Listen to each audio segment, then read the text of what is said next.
everyone, I'm Miss Mark and welcome to another video.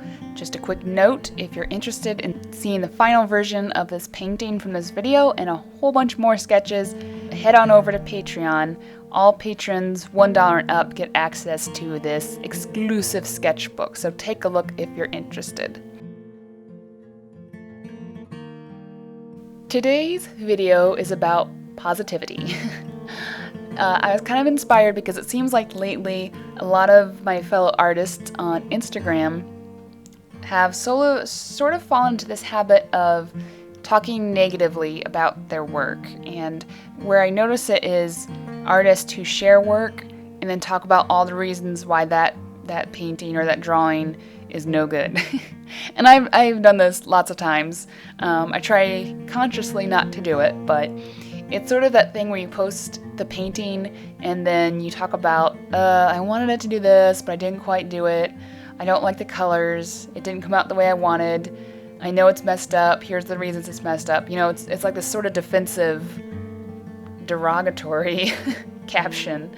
It just seems like I see a lot of it lately, more so with younger artists, but by no means exclusive to younger or newer artists, even more experienced artists, or you know, I've been doing art for a while and I still do it occasionally. Post a picture and then explain why it's junk. Okay, so what I kind of have realized, and this is the reason I try not to do that with my art, is talking negatively about your work, and your description on Instagram counts as talking about it. Talking about it negatively really does have a serious effect on how you think about your art as you work. So if you're constantly apologizing for your work, or apologizing for the quality of your work, or, you know, doing that sort of, here's my drawing, I know that it's no good type of post, that's actually going to sink in, and it does inform the way you think about yourself as an artist. So in this video, I kind of wanted to share basically some antidotes to that kind of negative thinking, and these are basically mindset changes that any artist can implement no matter what their level is. So even if you are a totally new artist or you have no experience whatsoever, or even if you're very experienced and you've been doing art for years, these are some kind of self-talk mindset perspective shifts that you can implement to help yourself have a more positive relationship with your work.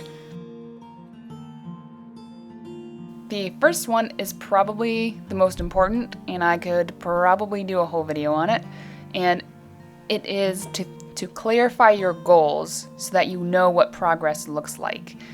It's okay if you don't know what you want to do like 10 years from now or whatever, but giving yourself even the smallest goal is so helpful, because a lot of times you might be making progress and you have no idea. I think a lot of artists think that a good drawing will feel good and it will be apparent and obvious that it's a good drawing and it was a useful experiment or a useful process. But the reality is, if you don't recognize your goals, you don't know what your goals are, you might do a super good drawing and not recognize it because you didn't know you wanted to go in that direction. So as an example, I actually didn't know I wanted to do comics for a super long time, even though I read comics a lot. I read so much manga in my teens. And as a result, I doodled comic characters and comic pages all the time. But I kind of considered them just doodles, just kind of scrap drawings, because I didn't know I wanted to be a comic book artist. And it wasn't until in recent years that I really appreciated the fact that I drew comics for hours every day in my teens. And now it's hard. It's hard for me to do that much drawing. But yeah, that's because I didn't know I wanted to be a comic book artist and I hadn't really solidified that goal yet. So recognize your goals so that you can recognize progress when it happens.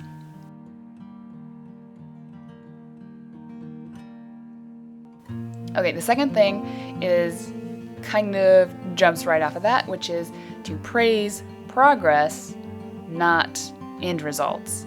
This is a big change in perspective for a lot of artists because we're so used to feeling good about things that receive praise, and generally the things in our life that receive praise are, accomplishments and finished products. And there's something definitely to be said for that. But when you're an artist, your perspective with yourself needs to be about, especially if you're a younger artist or you're beginning or you're going through a tough spot, what you need to recognize is the times that you sit down to try, not necessarily the times when you win. The struggles that you engage with, not just the struggles that you win. So for me, when I really wanted to launch my comic, I made it a goal to draw at least 1 page a day. And I felt really proud at the end of a week to have 5 to 7 pages. I only had 7 pages because the first day of that week I sat down and I drew 1 page. And I didn't have a finished comic book yet, but I had the pages and I just felt so good about making progress. So praise your own effort, not just your end results. Learn to recognize, the fact that you tried and be proud of the fact that you tried. Okay, the third thing is learn how to be a student always. You can't really be a very good student if you don't have your goals, which is why I put that one first. But if you know what it is you're trying to go towards, even if you don't make progress, if you have a good student mindset, you can learn from even the worst drawing that you've ever done. You can learn from your worst failures. And that's a different kind of progress. So it's not forward progress, it's just learning to stop making backwards progress. So again, going back to my own comic book making adventures, what I learned from my first efforts to make my comic a couple years ago was I learned so much about materials. Like the way I draw comics now is so different from the way I used to draw comics. Even like 18 months ago. I used to draw on 8.5 by 11 paper. I used to do the sketches digitally. I used to scan, at a lower resolution. And those are all things that I've learned to change over time. So my comic now is much better because I was willing to learn from all of those pages and all the struggles that I had with those early pages.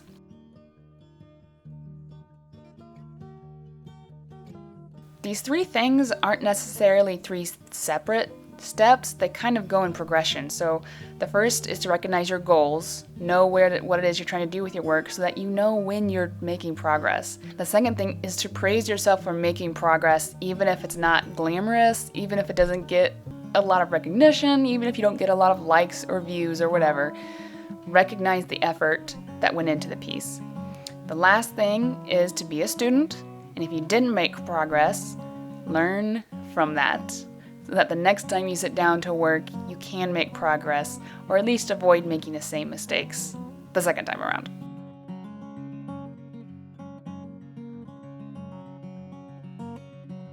There's a lot of other things I could throw in here about positivity, but I think the last thing that I'll throw in is try not to verbalize negativity. I'm not saying to be delusional and pretend you don't have flaws, but your brain is going to remember things that you vocalize. Like, that's what's really going to stick with you. So if you are constantly on social media talking badly about your art, you're going to feel badly about your art. So on top of these 3 steps, I would encourage you to sort of, on a trial basis for like a month, try to only say good things about your art when you post it.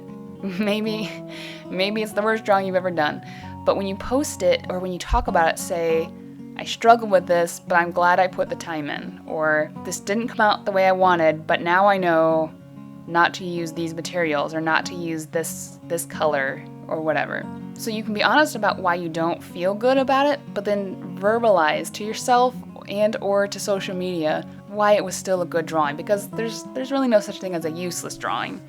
There's drawings you're not gonna like, but every drawing has a purpose and can help you move forward to becoming a better artist. Hope you enjoyed this painting. Again, if you're interested in seeing the final version or you want to see more sketches from my Patreon sketchbook, head over to Patreon. Otherwise, I hope you enjoyed this video and I hope it helps you feel better about your work, and I will see you in the next one. Bye!